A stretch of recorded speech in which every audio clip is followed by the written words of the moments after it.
ay ka midka yihiin M&A iyo Lee Haji Life International oo caawa u marti igu yahay ex musharax madaxweyne mudane Axmed Cabdalla nin daayar oo reer UK ah oo aan rabo in aan siyaasadda 24 saacadood oo kaliya maaha 48 saacadood kii la soo dhaafay iyo 48 saacadood ama 72 saacadood ee soo socda aan wax ka wareysan doono waxaan marka hore idinka codsanayaa doonayaa inaan idiraahdo barnaamijka hala share gareeyo hala gaarsiiyo meel walba hala share gareeyo fadlan waxaan idinka codsanayaa qof 129 qof ayaana daawanaya 129 qof haddii ay share gareeyaan waxaan helayaa message ah in 100 waxaba hadda u marayaa 141 aad iyo aad ayaad u mahadsantihiin newska Lee Haji waxaad ka arki kartaa dhammaan website-yada maanta ee soo qoreen breaking news Robla hadlay iyo Goodlaw hadlay waxaad kaloo sugayseen farmaajo iscasilayo oo aan hore idinkugu sheegay farmaajo inuu isugu wacay dhammaan musharaxiinta iyo maamul goboleedyada uu iclaamin doono shirkii Afizon in dib isugu soo laabto marka breaking news walba aad raadinaysaan intaan soo gelin saaxadda idaacadaha waxaad ka helaysaan Lee Haji halkan mudane Axmed Cabdallana aan idhaahdo waxaa hadda noo soo dhacaya breaking news wariyaha Lee News International oo ku sugan magaalada Muqdisho ayaa iminka noo soo diraya war uu leeyahay xalanaha la iska daayo macnaheedu xalane wuxuu yiraahdaa xalana iska daaya oo ana idin yeeray waa wax horay looga diiday xaalku hadda ayuu saldhig yahay markii ugu horeysay hadda ay qabasho leedahay yaan macnaha lagu kala bixin oo baarlaman iyo waxba loo noqon musharaxa madaxweynena aan barnaamijka siiyo maadaama uu marti noo yahay si uu falanqeeyo arrintan maxay kula tahay wixii ugu dambeeyey qodbada la soo jarjaray ee hadda uu maxamed cabdilaahi farmaajo madaxweynihii hore ee Soomaaliya ka sii daayay SNTV oo aan nuxurkeeda loo qaadan karin xataa cunuga laba jirka ah uu iska fahmi karay in macnaheedu baarlaman baa ku laabanaya sidii uga soo carray dhul Soomaaliya ayaantii hore baarlamanka ku laabanaya oo kale bismillaahir rahmaanir rahiim aad iyo aad aan salaamayaa dhammaan ummadda Soomaaliyeed ee daawanayso runtii su'aashaada haddii aan ka jawaabo xaqiiqatan runtii madaxweyne horta Soomaaliya haddeertaan sharci ah ma ka jiraa waay su'aasha koowaad inaan isweydiino labo baarlamaan ma jiraa waa mid kale in la isweydiiyo u baahan saddex xukuumad shaqaysa ma jirtaa oo Soomaaliyeed waxaas in la iska wareystaa loo baahan yahay marka kow madaxweynaha xilligiisu waa dhamaaday sidaan ka warqabno 8 February waxaa joogo kaaba qabiil ayaa jooga meesha fadhiyo oo waqtigiisu dhacay oo si sharci daro ah ku joogo diiday doorasho in wadanka la galo sababta Soomaaliya doorashada kama dhacday doorasho dad badan ka dhacdo doorashadii dadbaneedna in la gala diiday labo baarlamaanku waa dhacsan yahay oo baarlamaan la hortagayo oo xil dad ka qaadi karo mid hadda la hortagayo loo baahan yahay labadaba ma jiraan oo asalba baarlamaanka waxba kuma darin oo waxba kuma diri karo markii sharciyan aan ka hadalno wax sharci ah waxaan sharci ah hadaan ka hadlayno waa baab kale wax sharci ah ma leeyahay baarlamaankii wax kordhiyay iyadoo aan laga hadlin tirada wax kordhisay ma 40 ma waa 20 haddii kale waxaan u naqanaynaa doorada iyo ukunta tee hor dhalato jahawareerka falsafada camal marka asalba waxaan wax sharciba meesha ma jiraan hadeertaana ku soo hartay marka ummadii waa qaxday oo dadka walaalaha ah musharaxiinta hadeertaan taagan oo haddana la magac baxay badbaado qaran oo maamul goboleedyada Jubbaland iyo Puntland ay ku jiraan oo hogaamiyo ex gudoomiye hore aqalka sare Cabdi Xaashi way arag gargacdaaga weyn oo aan soo dhaweynayo laakiin waxaan la yaabanahay oo aniga ilaa hadeertaan maskaxdeeda geli la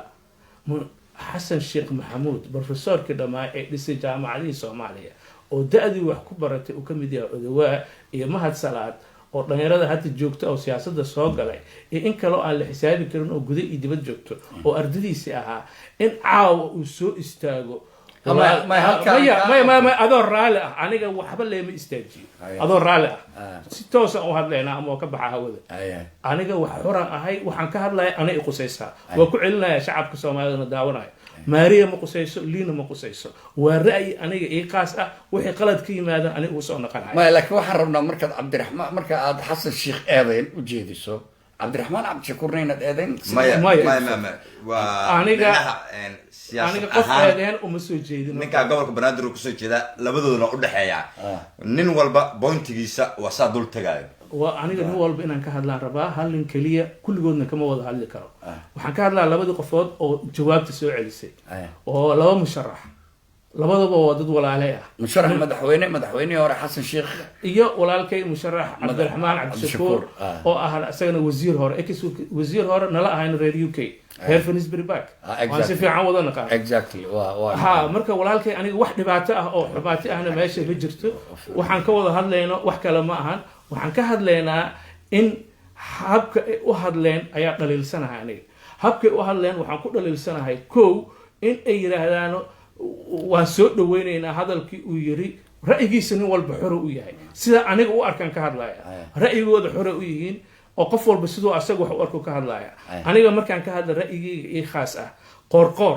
iyo guudlaawe iyo ra-iisul wasaare roble intaba horeyaan usoo aragnay aan kula soo shirnay hoteelkii turkiga ee aadan cadde kasoo horjeeda dikaale aan kula soo shirnay waa aragnay laamigaas haddii la maro meeshuu ku dhammaanayo madaxweyne xasan sheekhna isagaa toos nooga digay oo sheegay jidkaas meeshuu ku dhammaanayo waa ogow marka jidkii kambal uu tegi doonaa ayaa wixii mashaakilkii dhammaa isagoo og marka hadeertaan ummadii ay qaxday ninkan isagoo xil haynin ha tanaasulo in la yidhaahdo horta waa logic maahan caqli maaha ninkan wax u xukumaba ma leh waa ex madaxweyne waa maxamed cabdullaahi farmaajo waa madaxweynihii hore firaaq dastuuri ah ma jiro meeshaasaan rabaa inaan ummadda fahamsiiyo firaaq dastuuri ah ma jiro xukuumad ku meel gaaraha jirto oo gabtay hawsheedii oo hogaamiyey walaalkay roble oo aan wada ognahay isagana si fiican wada naqaano Nairobi isla joognay marka adigu waxaad leedahay ima kala sokeeyaan xukuumadda iyo madaxweynaha iyo waxa dhan iyo baarlamaanka ma ku kala sokeeyaan sababtoo ah roble ayaa isaga howlgab noqday exactly caawan soo noolaaday kama yeelayo roble aniga waayo qof dhintay oo weligii soo noolaaday lama arag waa exactly waa ku sugtay ilaa marka taariikhda aan dib u raacno wax mucjiso ah oo dhaco nabi ibraahim calayhi salaam markuu ilaahay ku yidhi subxaana wa tacaala seed naf dhimatay oo la yidhi afar shimbir soo qaad gowrac isku jarjar mid cadba cad meel saaray kadibna qum la yidhi ay kulli midba mid cad kale u beebay firi iyo nabi ciise calayhi salaam soo maad garan markii macnaha waa mucjiso rabbaani iyo nabi calayhi salaam muuse markii yuhuudda ninka dhintay layiri ha lagu dhufto waxaa sax hilib sax miyaa si suurad baqaray ku jirtaa saa malaynayo oo uu sheegaya qofkii dilay macnaha ma fahamtay marka waxaad leedahay hadda rooble qoorqoor guudlaawe xukuumadda madaxweyne waa dhinteen mana soo noolaan karaan midda kaleo taas ka daran oo wax walba ka daran waayo oo walaalahay musharaxiinta u sheegayo ma dhaliilaya aniga waxaan usoo jeedinaya nasiixo meesha dhaliil ma taalo oo in laysu naseexeeyo waay addiinu nasiixa layiri diinta waa in layskugu naseexeeyo walaalahay 100% aniga inay iga horumarsan yihiin xagga siyaasadda xagga caqliga xagga da-da dhinac walba u qarsanahay ma liiday aniga laakiin waxaan leeyahay madaxweyne xasan sheekh maxamuud iyo madaxweyne musharax cabdiraxmaan cabdishakuur dadkii waa qaxeen saake xaafadda siigaale waa laga wada baxay degmada holwadaag waa laga wada baxay ciidan qaybo kamid oo wardhigle waa laga baxay waa beri waa laga qaxay kaaraan naftirkeeda gubadley dad xataa ilmahoodii carruurtoodii geystay ogahay masaajidaa la seexday gubadleya masaajid loo aaday in la seexdo dadkii meel ay u guuraan mala'a saaka way wada qaxeen hawshii waa dhammaatay ninkan hawadu ka baxay marka nin hawada ka baxay oo dhintay in aan soo noolayna hadeertaan oo wax maslaxada aysan noogu jirin aniga runtii Calson TV YouTube-ka loo wada naqan karaa walaalkay maxamed GB maxamed GB markii koowaad ay la tegay dhuusamareeb ayuu wareysi halkan ku siiyey intaan Nairobi aadin waxaan dhahay wax ka soo baxaya shirka dhuusamareeb malaha ninka rabana waa u naqan karaa YouTube-ka Calson TV shirka koowaad markuu dhacay haddana waa soo naqday shirki ugu dambeeyo dhuusamareeb lagu qabanayay ayuu haddana wuxuu yiri fadlan wareysi kale waa u tegay wareysi kale iga qaaday waxaa kaloo wareysi ku xigay Nadaara waxaan dhahay farmaajo 5 sano ugu dara caaw inta haddaan ka dhaho oo walaalahay musharaxiinta ay ugu raacaan madaxweyne farmaajo 5 sano kadib doorasho ma qabanayo oo ma socdo hal jidaa usoo hortiisa yaalo oo ah maxamed siyaad bare inuu raaco legasigiisa taasoo ah inuu kursiga iska fadhiyo ilal abad asagana noo sheegay xaqiiqatan xataa professor maxamed ingiriis waa ka hadaliyay asagoo soo qaatay wada hadaladiisii laba farmaajo hadday iska hor yimaadaan inay isdilayaan xaqiiqatan marka waxaasoo dhan markaan ka hadalno 2017kii markuu yimid aniga ninkan hadda ka horna 2011kii markaa ka shaqaynaysay oo anigana faalooyinka Somali Channel faalooyinka ay ka bixi jiray waa loo naqan karaa maxamed cabdullaahi farmaajo wareysiga iga weydiisay maalintii loo mudaaraaday waxaan ka dhahay oo aan dhahay ninkan ma istaahilo siyaasadda Soomaaliya inuu dib ugu soo noqdo waxay ahayd 2011 marka ninkan si fiican aan u aqaanaa maxamed cabdullaahi farmaajo intaan ka aqaanaa igu filan maxamed cabdullaahi farmaajo wax doorasho uu qabanaya male waa sida reer waqooyiga hargeysa inaad tagtaan u malaynaya aniga dhowaan ka yimid waa ila meereyso waxa la yiraahdo hargeysa ka jiro wadaa ninkan wax soo naqanayana male waxa ogeyntiga waqooyiga ma aha macnaa inaan iyaga iyo xukuumadda caynayna macnaa sheekada ka jirta waa ila meereyso ay soo saareen riwaayad ka sameeyeen riwaayad ay ka sameeyeen abwaanka muxuu ahaa halka joogay dadka magaalada joogan wax walba markaa soo qaadid waa ila meereyso lagu dhahay xukuumadda Soomaaliland walaaleen anaga shaqo ku meelin taa kama hadlayna sababta Soomaaliya shacabka Soomaaliland waa Soomaaliya oo mar walba aan booqano aad magaalada aan ku nasanaba ah magaalada xamar waa magaalada qarax su'aasha aan rabay inaan ku weydiiyo marka waxay tahay shilinta bahasha la yiraahdo ee xoolaha shilinta iyo gafanaha neefku inta uu nool yahay bay saarnaadaan marka uu dhinto neefku waa ka dhacaan marka waxaan ka wadaa ma inaan le maxamed cabdullaahi baa shillina raggan ra-iisul wasaaraha maxaa la yidhahdaa ti guddoomiyihii hore baarlamaanka mursal cali guudlaawe oo aad u taqaanin idinku calijeeb ku jira beeshaadu ma garato tolkaa ma garato maxaa la yidhahdaa ninka la yidhaha magaciisii qorqor oo sina jeeb ku jira kala ah ninkan inuu macnaha neef shilintuba mar way ka fuqdahay may ka fuqaan maxaa u aragtaa arrintaas mise waxay tahay iyagu hadduu ninkan baxo iyaguna inay baxayaan aysan soo mustaqbal siyaasadeed lahayn taas horta waxaa horta kasii horeyso oo hadda ka horna aan wareysiyo badan ka bixiyey in asalba qoorqoor lafta green madaxweyne cali guudlaawe ugu dambeeyey inay yihiin dad aroos ah oo la iska geysta meesha aysan baahanba madaxweyne maamul goboleed xataa doorasho dadbana Soomaaliya ka dhacdo xataa doorasho dadban kuma imaanin waxay niman la magacaabay sida loo magacaabo finish sida loo magacaabo agaasimaha wasaaradda arrimaha gudaha ama dibadda ma bal darba aadan Umar Finish loo magacaabay gudoomiyaha gobolka ayaa waxa loogu magacaabay gudoomiyaha gobolka galmudug iyo gudoomiyaha gobolka hirshabelle gudoomiyaha gobolka koonfur galbeed marka waa dad noocaas ah oo meesha sharciyeedba ma taalo markii aad sharciyeed dib loogu noqdo xataa walaalkeen madaxweynaha Jubbaland oo aad iyo aad u ixtiraamo wax doorasho kuma imaan caano isku shubay waa sida aniga aaminsanahay daliilna u ahay waa Jubbaland halina soo haray oo asagana xoog meesha doorashadiisii ku cabsaday oo diyaaradaha ka xirtay farmaajo waa dani asagana sootiisa fara ku taagay marka shantoodii la isku darno shantooda marka aan isku darno wax sharci daro ah ayaga ku taagan yihiin maxamed cabdullaahi farmaajo hadda joogana waa sharci daro marka sharci daro ku dhufo wax ka soo baxaya male walaalaheen waxaa ku soo haray xamar joogo oo Banaadir State meesha ka dhisan lahaayeen oo Soomaaliya oo burburtay oo la qaxay doorasho ay uga dhagantahay walaalahay waxaan u sheegayaa doorasho wada la aado ma jirto sida madaxweyne xasan sheekh u yiri oo kale waxaan leeyahay doorasho hadda wada loo aado ma jirto wadanku wuxuu u baahan yahay in dib la isku soo celiyo securitykiisa dib loo soo celiyo moralki bulshada moralki ayaa dhumay moralki hadduu dhumay waa in dib loo soo nooleeyo ethiga iyo akhlaaqda markii laga hadlaayo akhlaaqdii siyaasadeed Soomaaliya hawadii ka baxday oo dhibaato badan ayaa taagan marka waxaan ka hadlayaa maxamed cabdullaahi farmaajo militariga hadda caawa xamar joogo sharciyada koowaad iiga iska leh General Sene General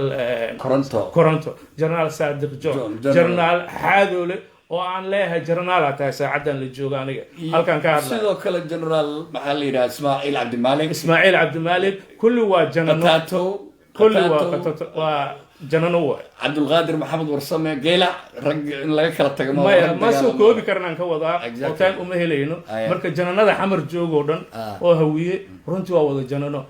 waa dowladda rasmiga ah, maanta ayaga dowladda rasmiga ah kula taliya militariga inay dhufaysadooda ka baxaan oo Maya. xarumooda ku laabtaan mise inay dhufaysadooda sii qotaan dhufayso kale dhufaysi inay ku jiraanaba waa qalad waxaan u arkaa saacadan aan la hadlayo ah qalad kasta aniga aan qaata iyo wixii ka yimaado Aya. in ay dhaqaaqaan ee villa soomaaliya qabtaan in ay yihiin dadka dastuurka ilaalinaya rasmiga iyaga In ciidamada- musharax wax sharci ah soomaaliya kama jiro hay-adda keliya sharciga ku taagan ah waa iyaga Ciidamada. marka waa inay bulshada badbaadiyaan sidii ka dhacday masar haddii aan ka warqabno markii uu baxayo xusni mubaarak taariikhdan dib ugu celinaya sidii ka dhacday bin cali markuu tunisia ka baxay Exactly. milatarigaa soo degay milatarigaa xukunka qabtay marka sanay ha dhegaysanin musharax ha dhegaysanin farmaajo kulli waan la hadlayaa milatariga madaxweynaha soomaaliya ha joogo dhegaysan dhan hataa. xataa milatariga villa soomaaliya joogo daacadda waa farmaajo Ha dhegaysan. cidna ha dhegaysanina waddanka idinku caawa marti idin yahay dhaqaaqa qabta villa soomaaliya kadib siyaasiyiinta iskugu waaca 6 bilood kadib si doorasho waddankan u aado gobolka banaadirna doorashada qayb uga noqdo sababtoo dhibaatada haysata gobolka banaadir inuu maalin walba laga qaxo gobolkan wuxuu ka haray 18 gobol focuska kaliya gobolka yeedhan saarin may gobolka ma aha Ah. dhibaatada jirtaan rabaa inaan ka hadlo markii adiga aad tiraahdo gurigan waa dudumay waxaa la sameynaa investigation muxuu u dudumay gurigan maxay u dhisan tahay puntland maxay u dhisan tahay galmudug maxay hirshabelle u dhisan tahay oo xataa iska burbursan koonfur galbeed maxay u dhisan tahay jubbaland oo qaybo badan ay ka maqan tahay maxay u dhisan tahay banaadir maxaa mar walba burburiyo waa su-aal in la isweydiiye u baahan oo ah caasimadii soomaaliyana ay ku taalo waxaa loo baahan yahay gobolkan inuu helo xaqiisa waa inuu yeesho madaxweyne marka beesha hawiye khaasatan ay xamar degto ununkaa iskale lasoo taagan maalin walba madaxweyne inay hadda doortaan maxaa diidaya taas haddaan ku weydiiyey maxay kula tahay ma gobolka banaadir ha in saacadda hadda la joogo oo wax waddanka xukumo aysan jirin madaxweyne inay samaystaan waxaa kasoo hortaagan oo inay u cararaano doorasho oo aan meelay ku dhammaanaysa aan la ogeyn oo doorasho aysan wallahi dhici waa karin su-aal aad iyo aad maskaxda u daalinaysa waa nin siyaasadda falanqeeyana waa tahay waa ahay dhowr labaatan sano ka badan waxaad yaro malaynaysaa inay iyagu ishakranayaan iyagaa isaga inay ishakranayaan ay u baahan tahay intaysan ma aadin national level international se dowlad guud oo loo dhan yahay aadin midooda danahooda gaarka ah Soo xaliyaan. kalimidooda gobolka banaadir inay iyagu xalistaan oo ay la mid noqdaan jubbaland iyo puntland iyo macnaa state taagan istay taagan inay noqdaan markaas laga wada xaajoodo laysla soo fariisto dowlad dhexe 17 okay aan September dib ugu noqono marka waxaa video la jarjaray oo nuxurka sida rag guriyaala oo siyaasadda falanqeeya ay sheegeen aniguna aan arkay ama ila muuqday inay tahay golaha shacabkan u noqonaya oo aan ku celinaya waxaa le dalkaa loo jiheeyo doorasho waa ila meeray sidii aad sheegaysay maxay tahay soo kordhin kartaa taas haddaan ani ka hadlo Ah. waxaan u arkaa farmaajo inuu weli madaxweyne yahay musharaxiintan ay ku raacsan yihiin inuu farmaajo madaxweyne yahay because raggan waxaan aan maalin walba u sheegin oo kala hadlayno beesha caalamka waxay dhaheen farmaajo waqtigaaga waa dhammaaday waqtigaan ku sinayna waa dhammaaday meesha iskaga bax laakiin inuu maalin walba propagando idaacadda lasoo fadhiisto sugsub ra'yu ka hadlaya inuu propagando idaacadda lasoo fadhiisto oo dhaho waan yeelinaa waan samaynaynaa beesha caalamka ma dhihin sidaas waxay dhaheen waa inaad iscasishaa ama waa inaad dadka u sheegtid oo ka tanasushid labadii sano aad ku darsato waa inaad dhahdaa labadii sanona waa ka tanasulay doorashadan waa iskugu soo noqonaynaa laakiin hadda haddii lasoo laabto isagoo weli aaminsan inuu ka tanasulin oo 2 sano madaxweyne yahay imise bilooday qaadan kartaa in doorasho lagu qabto hadday rabto sanad kale ila meeraysa anada sanad kale soconayso marka nimankan jaaniska aan haysanaa waxay tahay ninkan waa dhintay amisoma wardeynayso filada inoo dhiman jeneraaladan yenan waxba jeneraaladan waxba yenan la shaqeyn musharaxiinta si toosa ammaanka ha loo wareegaan madaxtooyada ha loo wareegaan ayagaaba dowlad ah ayagaana dowlad dhisi karo jeneraalada hama hadda waxaa jirta in midooda musharaxiinta iyo beesha caalamku ay zoom wada galeen xalay iyo habeen hore markii la weeraray guryaha cabdiraxmaan cabdishakuur iyo xasan sheekh maxamuud soo ma garan zoomka midooda musharaxiintu waxa ay ku codsadeen beesha caalamka ninkan waad aragtaan waa jid iyo jahadeen ee noo cadeeya mowqifka decisionka amisom ma ninkaanay meesha ku haynayaan ilaalinayaan mise dagaalka beri bay ka noqonayan annagu ninka annaga iska qabanayna go-aankii marka iyadoo la falanqeynayo ay bixinayeen ayuu weerar qaaday ninkaani had iyo jeer markii beesha caalamka wax kaga soo socdaanna wiftu sameeyaa haddii midooda musharaxiintu tallaabo qaadaan oo macnaha shir jaraa'id nin iyaga ku hayba ayuu soo kiciyaa sida cumar finish iyo qoorqoor iyo soo ma garanaysa calijeeb ku jira iyo marka waxa weeye haddii ciidan military ay dabcan inay meel aag qabsadaanna waa kan sidoo kale ciidamada gogarad iyo garbasaar iyo kastumo dumar iyo ciidamada u baxshay ku dagaalgala waxa la sheega maana anigu marka waxaan qabaa ra'yigaas aad baan u taageeraa ninka midowga musharaxiinta ayaa meesha arrintu ka quruntay فرا كدوغن ميدوغا مشرحينتا فرا كدوغن ما هركاس غارسين والله فرا كدوغن ليبان ان قبته ليبان انا كبري انا برامج حريرنايا اديga shakhsi hebel waa ma dhigi kartid ما hebel ma badin midowga musharaxiinta ma meesh ana ku sheegay midowga musharaxiinta tusaale waxaan u soo qaadanayaa nin baa hadda koor wax rag lagu maama naag qabay naagti bay isqabteen naagti markay isqabteen waxay gaadhay gabadhii furiin aabaheed adeeradeed eheladeed qaraabadeed dadkeeda dhan waa u yimaadeen waa diiday waxaan furinay bas waxaa la yidhi gabadhi saasay tiri maxaana aad samaynaysaa ii daayo yidhi aniga iyada u tago xiro berri subax dalqadaada waa ku siinayaa laakiin caawa nin iyo naag aan isu noqono firley baan arrintaas caawa nin iyo naag aan isu noqono gabadhi waxay istiri ninka waa ku furayaaye waayahay nin iyo naag subaxi markii loo yimid oo gabadhii la rabay inuu qaadiyo geeyo furo naagta ninkeeda wayba rabtaaba guriga weelkay xalaysaa quraacay samaynaya qaday diyaarinaya fahmaysa macnaha sheekadii sariirtaa lagu dhamaysta macnaha marka waxaan la yaabay ninkan hadda odaga ahi isagoo aan laaluush bay qaateen ama waxu yihiin mudan axmed cabdalle waxaan anigu la yaabay oo aan ka cagacda mar walba uu ninkani dhinto midowga musharaxiinta soo noolaynaya tusaale ninkani wuxuu ka digay liibaan axmed cabdallow intaasoo sano ma isnaqin idaacadda iyo UK iyo masla joognay telefishinna malaga wareysanaya ku aqinana may taqin liibaan intaas waan aqin aan war 2006 ilaa haddeer waa aqin waa 17 sano waa 15 sano last 15 years baan aqin liibaan waxaan liibaan ku raacsanahay hal kelmad oo ah war ninkaas waxaa laynaga baajiyay ma xasuutaa 26kii shirkii dikaale uu ka digay ha qaadanin uu yidhi heshiis waa kala hadlay fiiri coda u dubay aniguna anaa did war nabadaan lahaa axmed cabdallow dhabarkaa laynaga toogtay last minute anoo leh ninkaan go-aan ma gaari karo ay la fadhiisteen 8 saac kadib waxay dhaheen nin aan tala iyo tusaale mid la helaan la kulanay roob loo dhahayo go-aan ma gaari karo waxaan ku noqonayaa guddigaygii Fahad Yaasiin Farmaajo markii aan u sheegay waxaan ku dhahay ninkaan go-aan ma gaari karo ka tashta marka walaalo hadda axmed cabdallow su-aal u kaada ninkaan inoo martay axmed liban waxaan rabaa inaan ku weydiiyo mar kasta ma nin aan go-aan gaari karin baan u rarnaanaynaa walaalo waay ma tusaale dikaale waxa baajiyay Goodlawe hadda ka soo hadlay dikaale Goodlawe qoorqoor iyo ninka la yiraahdo magaciisa Roble يا عمر فينيش سو كمجرين وكان سو كمجرين ورطة هذا سو وحي بربورية معهم ميدوغ مشرحينتو بهالك إعلاميين بنابحي سليمي قاعد نبضت سو ما حدا نسو إيه ما روبلا إيه قرقور إيه Goodlawe سو ما وحا إن هذا نبكن نقول الجيران taas marka aan dib idii celiyo wax yar waxaan rabaa in arrintan ka baxo oo aad meel kale aan u soo noqdo arrintaas United Nation xilliga la dhisay waa wada ognahay United Nation markii laga soo reebo R2P waa taqaanaa R2P right to protect ha markii la adeegsanayo qodobkaas kaliya ayaa waxaa adeegsado United Nationta Security Councilka waxaa loo adeegsaday markii Rwanda dhibaatada ay ka dhacday awoodeeda markaasay timaada UN inta ka horeysa awood ma laha oo waxa waaye waxa ugu baaqeynaa labada garab warka dhageyso waxa ugu baaqeynaa labada garab beelaha ishaayo dadka ishaayo garabyada ishaayo markay ka hadlayso Beirut markay ka hadlayso Suuriya markay ka hadlayso Yemen Sudan meelaha dhibaatada ka taagantaa Afghanistan Taliban iyo waxa ugu baaqeynaa xukuumadda in miiska la soo fariisto waxna ma soo siyaadiso waxna ma nusqaamiso beesha caalamka marka beesha caalamka de facto adeegsataa ninka villada Soomaaliya fadhiyo ninkaas ay madaxweyne u taqaanaa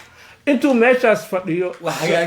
hagaagaya male marka musharaxiinta waxaan u sheegaa walaalahay oo inay og yihiin inaan ogahay 100% oo aqoon aysan ku yareen iyo waay aragnimo oo laakiinse si ay wax uga maqan yihiin meeshaasaan waxaan rabaa ka maqan inaan si toosa u tusaaleeyo waa la qaxay magaalada muqdisho qax ma harin waa dhimanay oo waxaa naga maqan hebel iyo hebel iyo hebel iyo hebel dhimasho ma harin dhimasho ma harin ummaddii masaajiday jiifaan isbitaaladii waa la gaari la'yahay dhinac walbo waa la tegi la'yahay lacag lama haysto cuntadii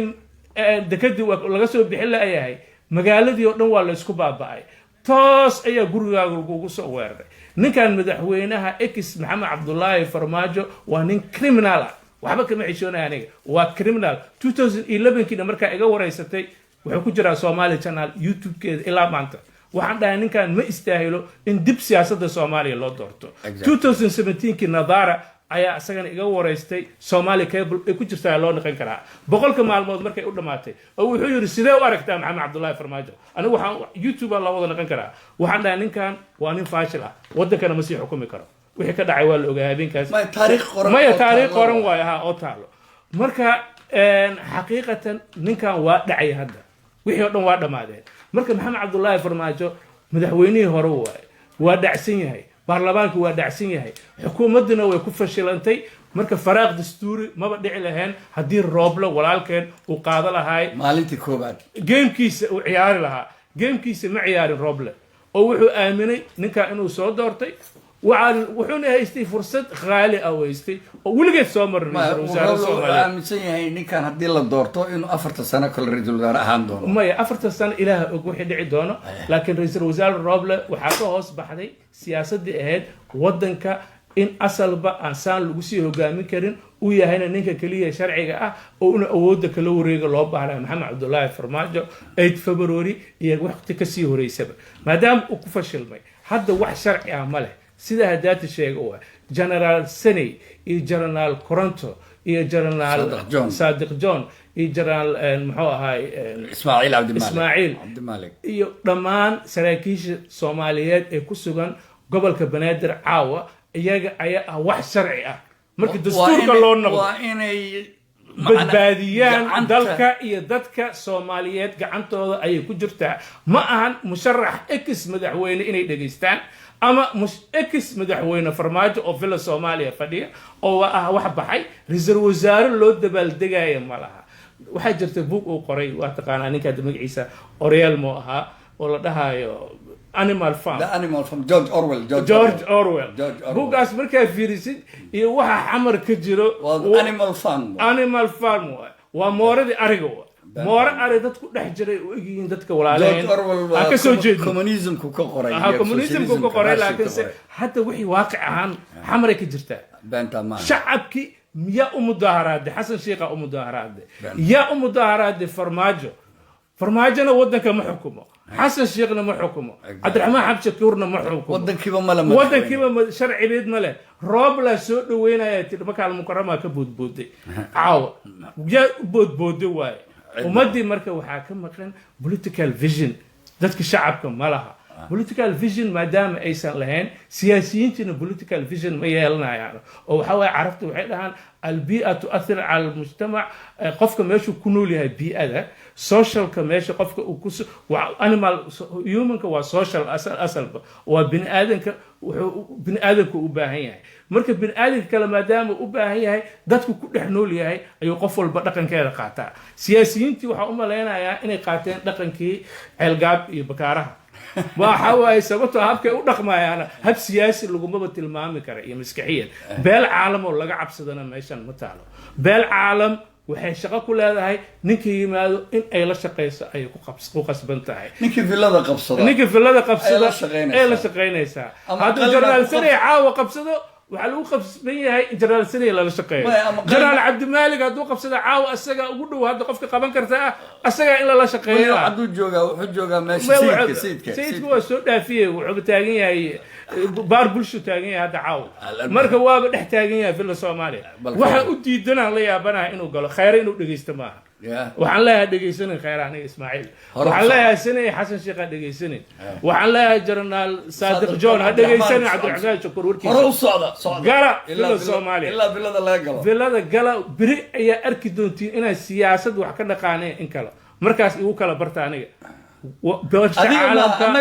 anagoo dhan aan ka hadlaynaa iyo inta dibadda joogto oo siyaasadda visionkooda maskaxdooda degan yahay anaga xabad naguma dhacda hadeertaan buuq kuma jirno inkastoo ehelkayga aniga shaksiyan xamar hadda ka qaxay oo xaqiiqatan ceelasha biyaha ay u qaxeen anigaba dadkayga u qaxeen marka in la qaxiyo xasan sheekh oo dadkayga ay qaxaan familigayga walaalahayga iyo ehelkayga baa jooga meesha marka dadkeeni oo dhan joogo Siigaal waa xaafadeeda aniga meesha ku dhashay waa meesha ka soo jeedo waa Siigaal Mawlaca Macalin Nuur marka in meeshii laga wada qaxo oo caawa dhufayska qodan yahay aad tiraahdo waa ka xumaa Cabdiraxmaan Shakuur هذا أقول حما رنتي وحن قاعد كرو وأنكاسوا يا أنا ما حقيقة أما الله أركي كرا عبد الرحمن يا حسن شيخ كفري نين سياسي أداي سؤال قريبة ودي سبنادر كسابسن وحن إيرا سي نين سياسة دفلقية أو political journalist تاعتي ماريا أنا أحمد عبد الله ما دام أما كله ما دام لا ياريو جيم انتقنا قوضا مغشي وحنا هو قبن أما حسن شيخ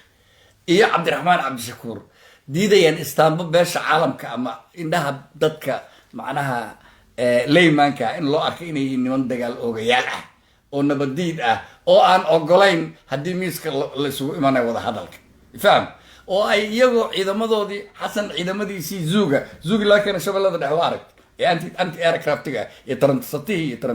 ترمسته وقرية تاني سبب كلينا بيردان لوزر حسن شخري لو ممكن وحلو كان مشرحين تقول مشرحين قالوا ما إذا مدني هذا كلا قبائل بدنادن هو بدنا باش الدكتة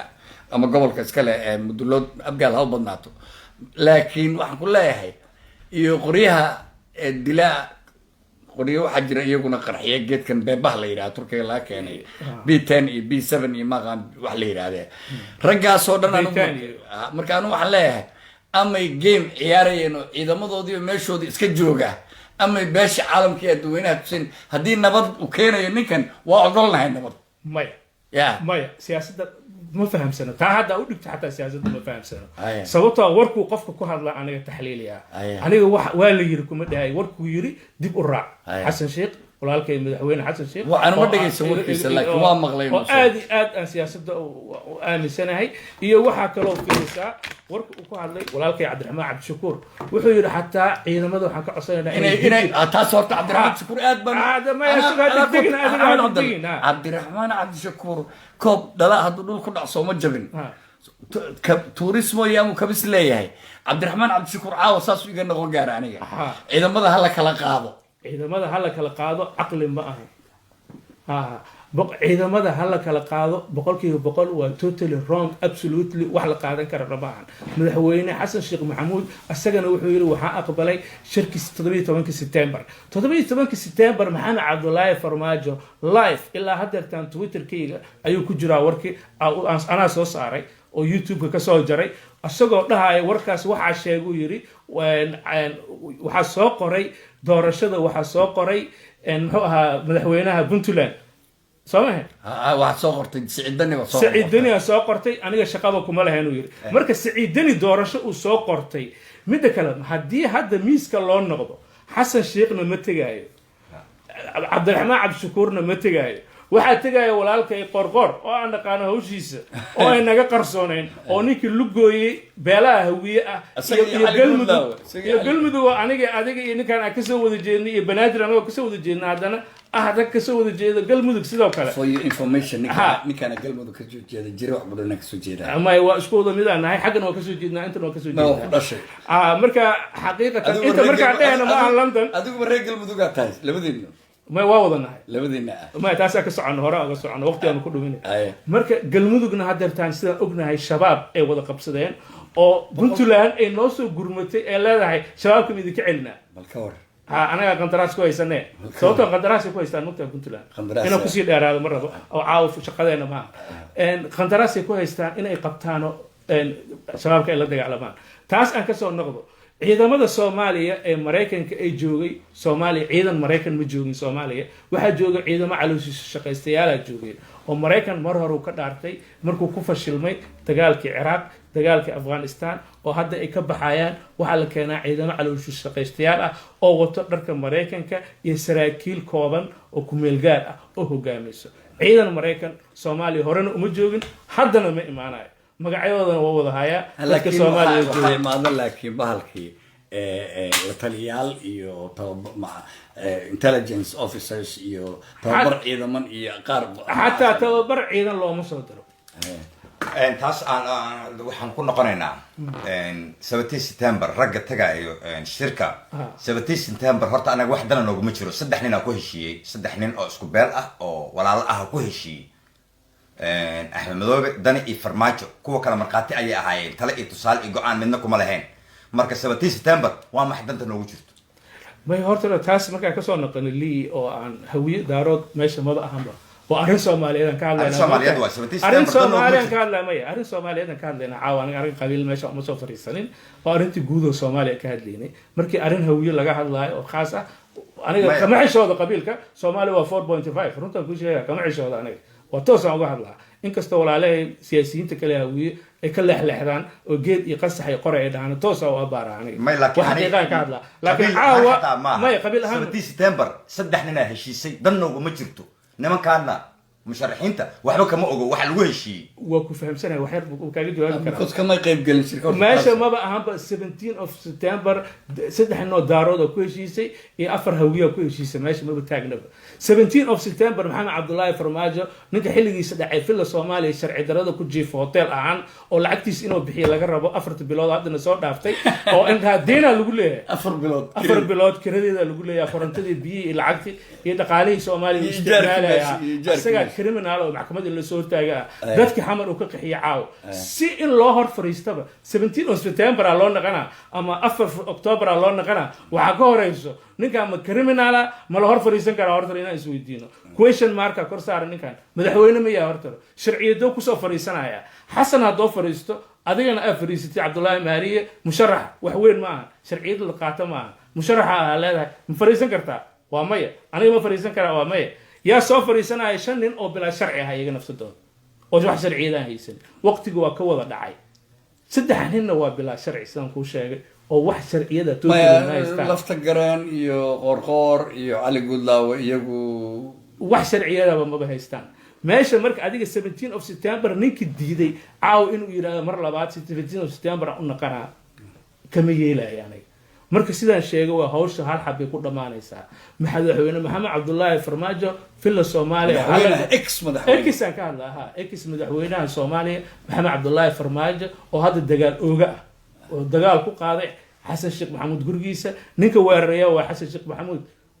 waa Maxamed Cabdullaahi Farmaajo iyo ciidankiisa maleeshiyaadkiisa wali ciidan ma haysto waa maleeshiyaadkiisa nin maleeshiyaad hogaamiye caaw xamar fadhiyo marka xamar maleeshiyaad nin hogaamiye lama fariisan karno mana qaadan karno wixii qax ah waa nagu dhaceen waa in ay saraakiisha dhaqaaqaan villa Soomaaliya gacanta ay ku dhigaan ay sharciyada Soomaaliya dib ay u soo celiyaan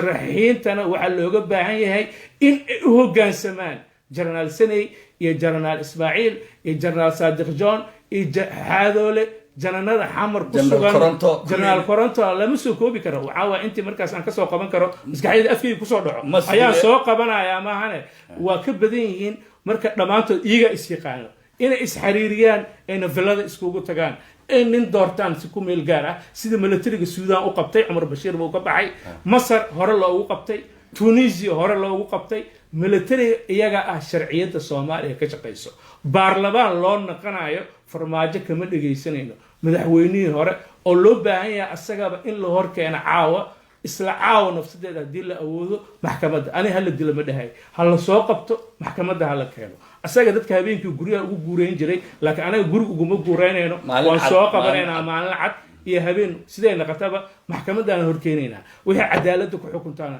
kula dhaqmeynaa aniga ku hadlaya magaca Lii Xaaji walaalkayga yar soo saaraha barnaamijkan isla markaana kamid ah milkiilayaasha M&M Maria News Agency idaacadda codka dheer waxaan horta amalgated sida CNN oo kale laba idaacadood isku tagay oo Lii Xaaji iyo M&M isagana xukuma waxaan marka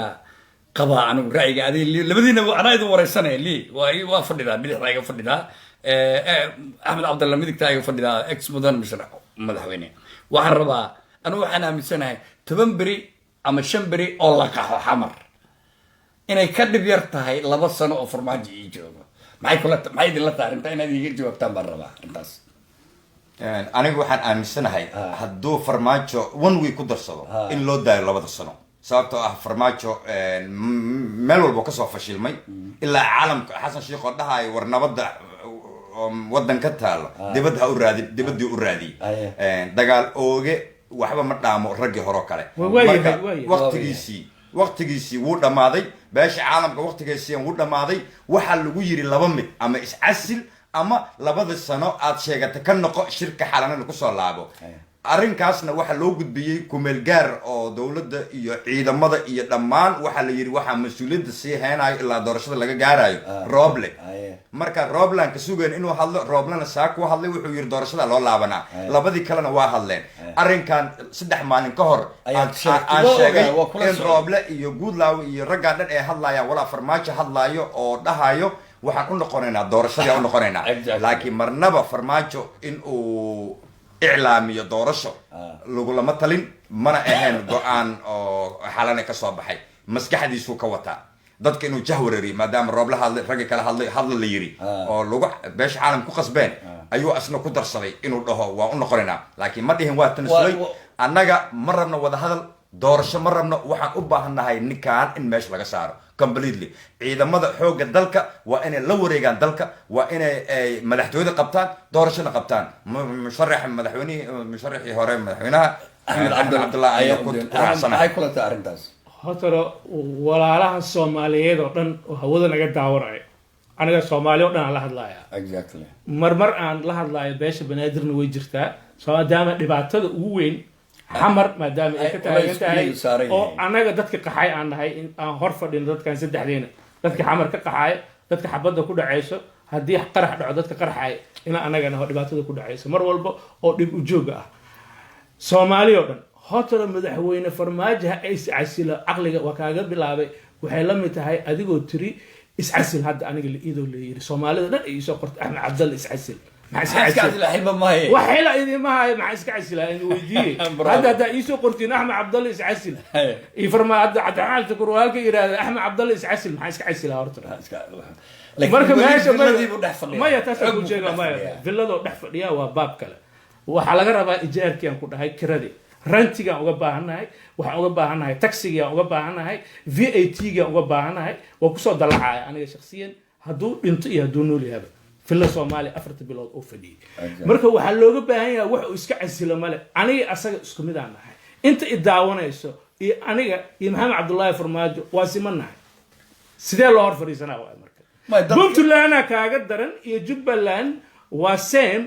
لوجيك عقل مجرى صومالي عقل يا رب وحاول يجرى عقل الجمعي هذا واحد يجرى فلسفة إنه يجري أو مسارعها هاي ومادة فلسفة التاريخ فلسفة مادة أنا قاعدة كم إذا أنا هيستوريا هاي لكن سنة كوكوات وحاول قصبنتها أنا قاعد مادوين فربضن أو أرتس كالسكودري كلية أرتس قيبت أدبي هذيك الأف عربي مركب فلسفة إنه يجري wuxuu dhigi jiray bulshada caqli jamci waxa sustaaylaada maada aad u badan ay falsafadana filosofiga waa maadooyinka aad ugu dhigo badan oo la barto wuxuu dhigi jiray caqliga guud hadoo dhimo bulshada waxay naqanayaan dadku nool maanakobi isbitaalka dadka waalan oo kale hadda Soomaaliya oo dhan waxa u maleystaa inay ku jiraan mustashfal majaaniin maanakobi inay wada fadhiyaan sidoo kale aan ku dhameystirey waxa hadda ka hadalnay George Orwell oo ah Animal Farm inay ku wada nool yihiin beerti xoolaha Puntland iyo Jubbaland iyo wuxuu soo qoray Xasan Sheekh hadalku ku hadlay iyo wax ku dhadhow ku wada hadleen kulligood marka yaa la hadlaa waay yaa iscasil leeyahay yaa waa tanaasul leeyahay ma xukuma qorqor oo ka tanaasula farmaajo maxuu ku dhameystiro farmaajo maxuu ka tanaasula wuxuu ka tanaasuloba ma hayo ninkan waa nin faashil ah waa nin xukun ku fashilmay waa nin 2011 waraysiga ay qaadaysaan dhaa waa nin faashil ah marka caawa in aan ka hadalno asagoo dhacay ha iscasilo waalida oo aqaana qayb waalida ka iscasilo ma balihi ha ma hada liya ugu dambeeya iscasilo yiri marka ma United Nations ka waxay dhaheen idaacada soo istaagay iscasil United Nations ka ku dhahay idaacad soo istaag 2 sano aad ku darsatay jeebkaaga iska casil shirkana ku dhawaaq hadda markuu soo istaag caawo 2 sano kama hadlin wuxuu sheegay in la isku imaanayo laakiin waxaan rabaa adigoo musharax ahaa dalkii tagtay dhowr biloodaa soo joogtay musharaxiinta waa la soo kulantay xaalada guudaa soo qiimaysay waxaad sheegtay in dalkan doorasho kasoo socon dagaalna u socdo horeyna waa kasoo baxday intaa boorarkaaga soo fujisatay ma ii sheegi kartaa nimankan musharaxiinta ah oo adiga la dhalatay kulligood oo isku beel aad wada tihiin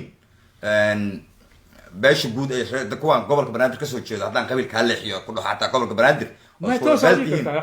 nimankan mudulood hiraab laisku dhaho isku beel aad tihiin waxaan rabaa maskaxdooda maxaa ku jiro kolley siyaasadda hadda socoto in lagu dheelaya annaga ujeednaa oo wuxuu farmaajo dhaho ay ka daba dhahayaan banooni in lagu ciyaarayo marka maxay aaminsan yihiin sidooda maxay kula tahay nimankaan wallaahi nimankan waa niman jecel inay doorasho dhacdo walaalahay ah anigana runtii sanad ka hor aan ka digay oo aan dhahay waddankan doorasho kama dhacayso 100%. adigu sanad ka hore ka digta anigu 17 February 2017 ayaan live aan kasoo galay oo ka digay waa ka fahmay laakiin aniga waa ogaay hal sano ka hor ee la weydiiyey siyaasiyiin Soomaaliyeed oo caawa xamar ku sugan oo bil Ramadaan oo magacyadooda aan sheegaynin oo dad waaweyn ah ayaa iga wareystay anagoo hoteelada xamar fadhino ka waran siyaasadda Soomaaliya iyadoo la iswareysanayo si hoose waxaan dhahay Soomaaliya doorasho kama dhacayso Maxamed Cabdullaahi Farmaajona meel oo u socdo ma laha ila meerayso waa ninkan meel u socdo ma jirto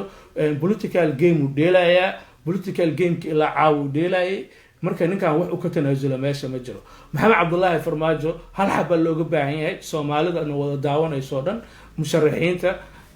xil doonka ah ee hadda xamar fadhiyo walaalahay siyaasiyiinta Puntland ka soo jeeda Jubbaland qorqor xataa aan ku darno walaalkay sharci ahaada ma sharci daradiisa wax sharci ahaada Soomaaliya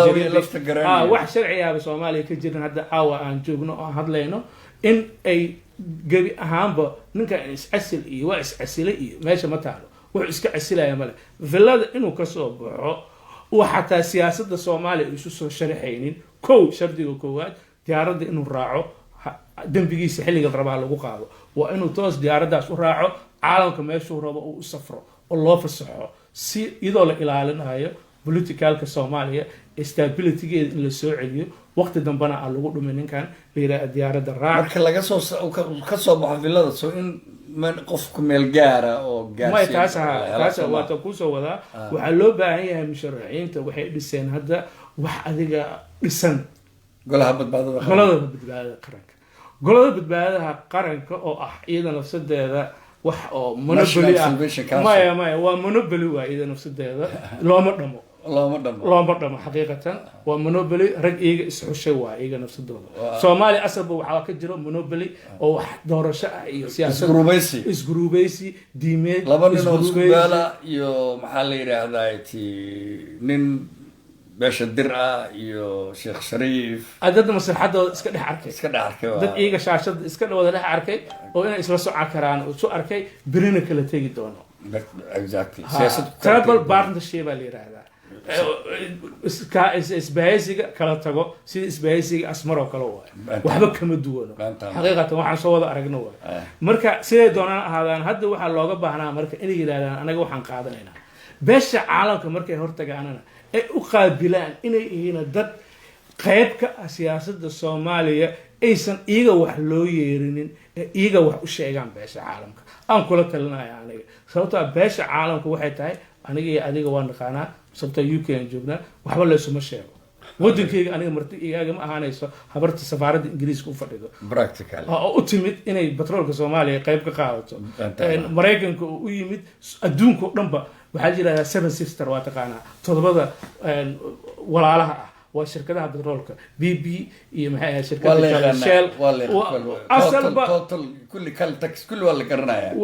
waqtiga ninka raban waa u naqan karaa وأسجاب معمولة بترول كميش وكجرا عالم كا بعيسى سوسيفنتيسا معمول كيسا بترول بهدا أركتد يقمدي يهوب أنت حسب ما يلنكرتد WMD ما WMD وهو يهوب weapons mass destruction كاس وين هاي حتى أكيد مثل ما يذكرت ورشة أكيد لقوم أقوله إلى إيجا سب كونترات كل جران أو أكيد أسمين إيش سنة أنت ويا هاي حبضات أنت قرية لقو قولي هاي أنت يبجين كرتيد لقاله هذا هبط العالم كل لقوم أقوله laguma ogolo in adiga ismaamushid waxaa la rabaa containment wax la yidhahda siyaasad adiga lagugu celinayo farmaajo hadda wuxuu u adeegsanayaa siyaasiyiinta containment oo contain garaynaya hadda meel buu kaga furaya hadda meel u wareejinaya waa siyaasadda qayb ka mid ah oo la barto waayo political science-ka aan kusoo qaadana maad ahaan masterka markaa diyaarinayay international relationship-ka marka waa qayb ka mid ah security and conflict aan ku takhasus aniga dhibaatada Soomaaliya ka jirta marka dhibaatooyinka caalamka oo dhan waayo meel walba ay ka jirto sida loo baaro marka raggan waxaa looga baahan yahay waxay tahay international community inay dib ugu noqdaan professor xasan sheekh maxamuud iyo ustaad cabdiraxmaan cabdishakuur kuma yaro aqoon kuma yaro aqlina kuma yaro yaro mudda inay ka hoos baxday ama saasaa la dhihi karaa wax kale ma ahan rag caqli ku yarana ma ahan aqoon ku yartahayna ma way aragnimana ku yartahay rag da ku yartahayna ma way aragnimana kuma yaro 4 sano iyo 6 bilood buu xasan sheekh soo maamulay xafiiska federal president ka horna oo intaas siyaasadda Soomaaliya ku soo jiray exactly waxbarashada intaas ku soo jiray marka waxaan ugu baaqaynaa anagoo hadda barnaamijka gabagabadiisa marayna in raggan ay dib iskugu noqdaan jananada Soomaaliyeed ee xamar ku sugan hubka hala qaato hubka hala qaato ma hubka waaba qaadeenba in ay hawsha hawadan dib loo noqon dib yaa loo noqonin dadka qaxay si loo soo celiyo wadankan hadduu doorasho aadi lahaa iyo hadduusan aadi lahayn maxamed cabdullaahi farmaajo inuu out of the siyaasadda ka aado political gameka aad iyo aad ayuu u mahadsan yahay ex musharax madaxweyne axmed cabdalla waa anigoo cabdilaahi xuseen maariya waxaa midigteeda fadhiya axmed cabdalla siyaasiga da'yar ee waddanka UK ila degan oo hore u ahaa musharax madaxweyne maanta falanqeynaya dhacdooyinkii ugu dambeeyay ee Soomaaliya iyo waxyaabaha la filan karo aan ku soo dhaweeyo barnaamijka xiritaankiisa anoo kursiga uga kici doona li xaaji li wiilka edabta daran ma dhihi karto wiilka edabta badan wiilka taas la maqbali karo waa dhiba dada macna xaaji boogta se uu garaaca ani dadku waxay u jecel yihiin qabiilka ma garaaco se uu la fagaraaca mama qabiilka daniya heshiinay qabiilka ka baxay soo li ma soo rajina li wad barnaamijka waxaynu sugaynay in filla Soomaaliya caawo xalay ilaa habeen ka horeeyay inaan gacanta ku dhigno marnaba maana filaynin ama ma sugaynin in la dhageysanayo farmaajo waxaan arkaya musharaxiin leh ciidanka xeryahooda ha ku laabtaan oo ku raacay farmaajo taasina waa qalad dagaalkan waxaynu iclaaminay 2019 maalmihii qaraxyada ugu badnaa inagu socday Marso April iyo May dhibaatooyinka ugu badan ayaa ina saameeyay annagoo weliba ka xishoonayno leh hawiye waxaa la leeyahay haddii farmaajo lala dagaalo waqtigii soo dhammaan hawiyaa dowladda duminayo bal ninka 4 sano ha dhamaystaa la yidhi 4 sano markuu dhamaystay inta ciidan uu soo dhisayo wuxuu islahaa ciidamadan ayaad ku badbaadaysaa oo dalka kuu qaban doono oo ku badbaadaysaa ciidamadii tabardaradoodii markuu arkay ayuu wuxuu garashado go'aansaday in oday dhaqameed iyo odayaal iyo qabiil iyo jufo ahaan uu hadda u isticmaalo odayaashii hawiyo dhaho wax walbay raalli ku yihiin sameynaa doorashaan qabanaya farmaajo hadduu doorasho qaban karo amba doorasho waa qaban karaa sababtoo aniga isaga isku title aan nahay maanta madaxweyne maahan anna madaxweyne maahi hadduu madaxweyne sheegta anna madaxweyne nahay marka waxaa loo baahan yahay generaalada iyo saraakiisha xoogga dalka waa in ay la wareegaan dhammaan awoodda gobolka banaadir Soomaaliya waxa laga xukumaa gobolka banaadir doorasho farmaajo inoo qabta ma sugayno 17 September-na hawiye dad uguma jirto 3 nin ku heshiiyo walaalo ah waxayna ugu heshiiyeen farmaajo hadduu ka tanasulo gado hadduu ka tanasulo sool iyo sanaag xildhibaanada ka imaanayo iyo xildhibaanada gada ka imaanayo hadduu ka tanasulo beesha daarood oo dhan asay dooranayaan oo ugu shubayaan hadda 17 September aan u laabanay qaabka wax loo soo dhisi doono madaxweynaha imaan doona yaa waay marka kulay nin daarood waaye nin ku noqonaya waxba uma arko saaxiibkay dani kulay nin calool saafiyo calool fiyo inuu yahay u arkaa dad badan u dhaamo beesha daarood markii la dhaho waana musharax madaxweynaha 2021 qofaan ogeyn dani ayaa madaxweyne ah 17 September heshiiska ku qoran hadduu farmaajo soo gali waayo marka hadda iyo dan 17 September dan looguma jirto musharaxiintana wax dan iyo ay isxaan inoo hayaan ma lahan gobolka banaadirna dadka ay ka socon weyso waa ayaga haddaad taariikhdooda dib u baartaan nin walba oo xil soo qabto gobolka banaadir xil kasoo madaxweyne soomaali soo noqday gobolka banaadir raggii dhuunta uga taagnaa ayuu ahaa ninka ugu dambeeyeyna wuxuu ahaa taabit ayuu ahaa ninka ugu dambeeyey ee diidanaa dhismaha gobolka banaadir ninkii kale oo dhaqdhaqaaqa wadana yariisow ahaa oo loo dilay dhaqdhaqaaqii gobolka banaadir cumar finish warkiis iska dhaaf meesha waxaa loo keenay inuu ka aarsado xasan sheekh maxamuud iyo muuse suudi iyo xasan sheekh maxamuud iyo fiqi inuu ka aarsadaa loo keenay nin walba uu farmaajo keenay wuxuu u keenay inuu aarsado bontifive iyo othersna waxay ku tashanayeen farmaajo joogitaankiisii inay guul u tahay maadaama qabiilada waaweyn oo la sheegayo in weerar lagu hayo darteed ayay u taageerayeen anyway ninkan waa abaanduule ninkan waa generaal kasoo jeedo gado waxaan leenahay generaalada xoogga dalka hubka yaan la dhigin elaboorka iyo dekada iyo madaxtooyada ayaa idinka sugaynaa maalmaha soo socdo wadahadal aan gelayna ma lahan doorasho loo qabanayo 3 nin oo daarooda iyo hawiye oo sheegata ah oo meesha la keensaday oo shirka xataa aan laga qaybgelinayn bannaan ka fadhiyo ma sugayno mana aqbaleyno musharaxiintana haddaynan ogeen 17 February ujeedkiisa dib usoo akhrista waxa ku qoran 17 February ninka la dooranayo iyo qofka noqon doono madaxweyne waxaan leeyahay aad waa mahadsan tahay musharaxii hore madaxweyne axmed cabdalle oo maanta marti inoogu ah macsalaame asxaabta بسم الله الرحمن الرحيم هذه أم سنتين برنامج كوا جب رنتي أنت أسكبر هذا وركلو عن إدين شيء بجرو وحن أقول باقي دمان ولا على الصوماليات إن جننا حمر كسوغان عوا هوشوا ذا إيجوتان أي فيلا صوماليا 10 minutes كم قاعدنا يسي أي قبطان أي سنة قفنا كده يسرين صبتوا واحد صوماليا سريعة عوا إيجا كجرو مركا أمد أكعة هذه أم سنتين قولي قبل ما أدين رجينا يا والسلام عليكم ورحمة الله. عليكم السلام ورحمة الله وبركاته. إن أصحاب بدنا أو CBB أيا وحيسو قرآن على ولا على جري واجرتا أو أنكو على جرني ضدك هجانك إنه أو أن لي جرنا ورمضشة مشرحين تأذين كان لما تلاقي واي أقول لك سنة سافرماجو واي أقول لك سنة سافرماجو سيده وحجران لكن مانتي نينك على أو بريو تماي أو تيفي عاوز هو يستاجي واد أركتي وفرماجو أوله wax walbaan raalli ka ahay doorashadii aan qabanaynaa